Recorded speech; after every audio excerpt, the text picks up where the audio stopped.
Hello বন্ধুরা, তোমরা সবাই কেমন আছো? আশা করি তোমরা সবাই খুব ভালো আছো।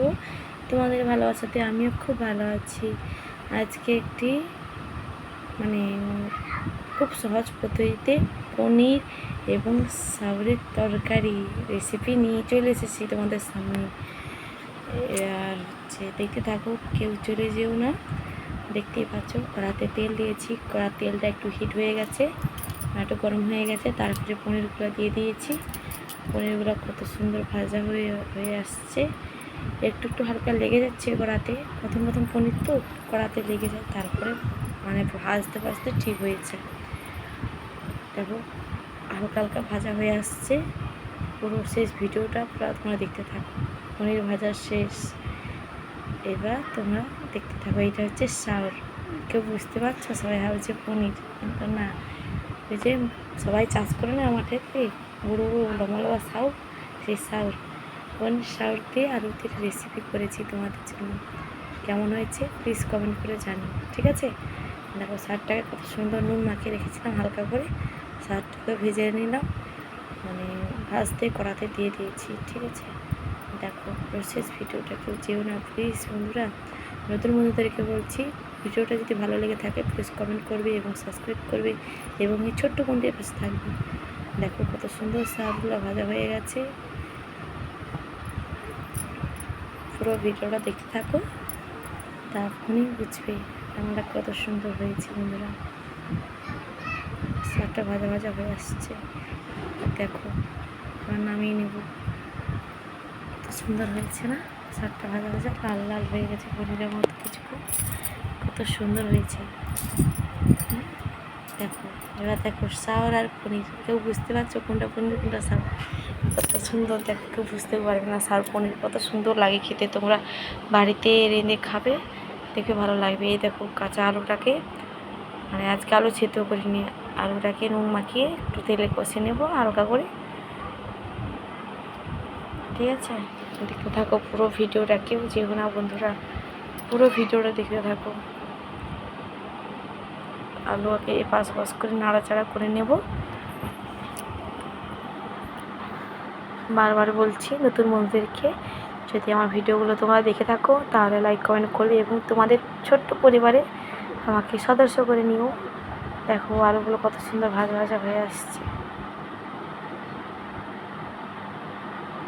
লাল লাল হয়ে গেছে। আলুগুলো ভাজতে ভাজতে লাল লাল হয়ে গেছে, কত সুন্দর লাগছে। দেখো বন্ধুরা, প্লিজ, আলুগুলো ভাজা হয়ে গেছে, এবার নামিয়ে নেব।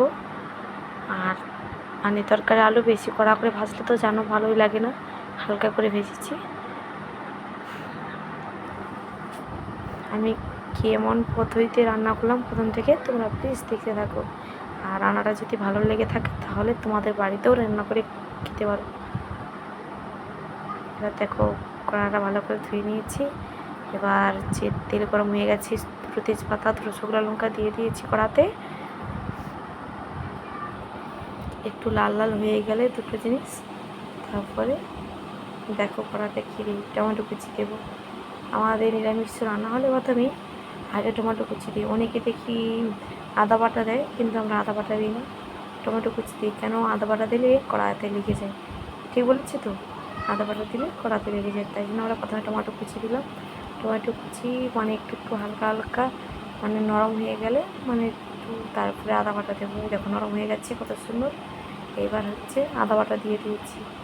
দেখো, আদা বাটা দিয়ে কত সুন্দরভাবে নাড়াচ্ছি, তেলও বাড়াচ্ছি। দেখো কত টমেটোর পর তোমরা যারা জানো না, অনেকে কী বলো, আদা বাটা দেওয়ার পরে একটু হলুদ দিলে ছিটকায় না, দেখবে। তোমরা যদি না জেনে থাকো দেবে। আমরা টমেটোর উপরে হলুদ বাটা দিই না। কী বলবো, টমেটো দিয়ে দিয়েছি, হলুদ আদা বাটাও দিয়ে দিলাম। এবার হলুদ গুঁড়ি, লঙ্কা গুঁড়ি পরিমাণ মতো দিয়ে দিয়েছি। একটু জল ছিল, করে বাটিটা ধুয়ে দিয়ে দিলাম। দেখো, এখন থেকে কত সুন্দর কালার আসছে তরকারিটা, দেখছো কত সুন্দর কালার এসেছে বন্ধুরা।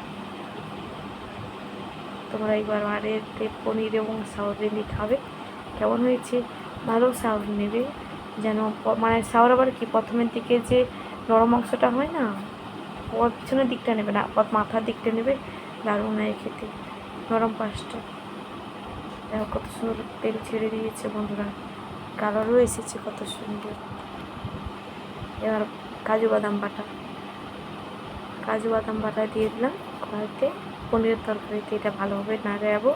এটা মশলাটা কষে গেলে কাজু বাদাম যখনই না মানে কষা হয়ে যাবে, তখন দেখবে মশলাটা যখন পরিমাণ ঠিক হয়ে যাবে, নাড়াচাড়া করে তখন তেল ছাড়বে সাইড দিয়ে, কড়ার সাইড দিয়ে, মশলার সাইড দিয়ে। দেখো কত সুন্দর কালারটা এসেছে বন্ধুরা, দেখতেই পাচ্ছ এত সুন্দর কালারটা এসেছে না। ভালোভাবে পাঁচ করে নাড়িয়ে চাড়িয়ে এবার হচ্ছে অনেক তেলটা কষিয়ে নেবো, মশলাটাকে দিয়ে তেলটা ভালোভাবে বার করে নেব। দেখতেই থাকো, কেউ ছিল না বন্ধুরা। নতুন বন্ধুদেরকে বলছি, প্লিজ পছন্দ হলে রান্নাটা লাইক কমেন্ট করবে, ঠিক আছে? দেখো হালকা হালকা তেল বেরিয়ে গেছে। এবার কাজু বাদাম বাটা দিয়েছি তো একটু হালকা কড়াইতে লাগবে।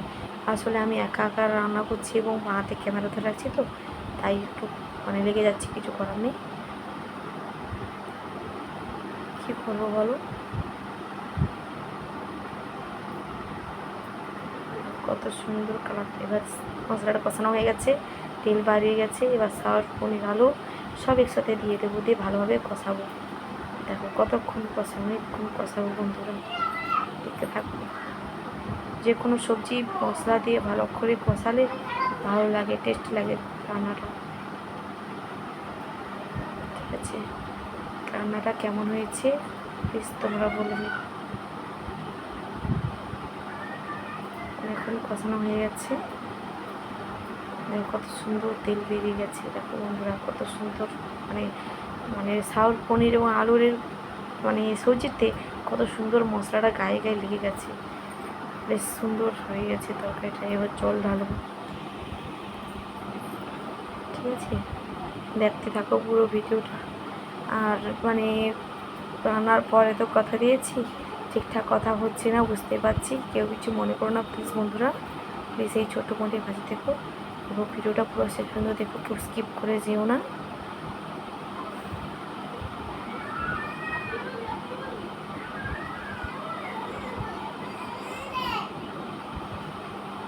যদি ভুল হয়ে থাকে প্লিজ ছোট্ট বোনটিকে ক্ষমা করে দিও।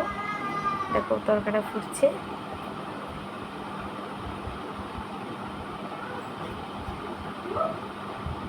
কত সুন্দর হয়ে গেছে। দেখো বন্ধু তরকারিটা খুব সুন্দর হয়েছে,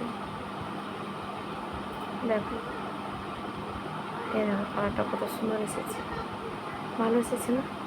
আজকে এখানে ভিডিও রাখছি, বেশি দূর আর ভিডিও নেই বন্ধুরা। আবার পরে একটি রান্নার ভিডিও নিয়ে চলে আসবো তোমাদের সামনে। প্লিজ কেমন হয়েছে কমেন্ট করে জানিও এবং লাইক করো। নতুন বন্ধুদেরকে বলছি প্লিজ চ্যানেলে গিয়ে মানে নতুন ছোট্ট বন্ধু করে নিও আমাদেরকে। কত সুন্দর কালার এসেছে তোমার।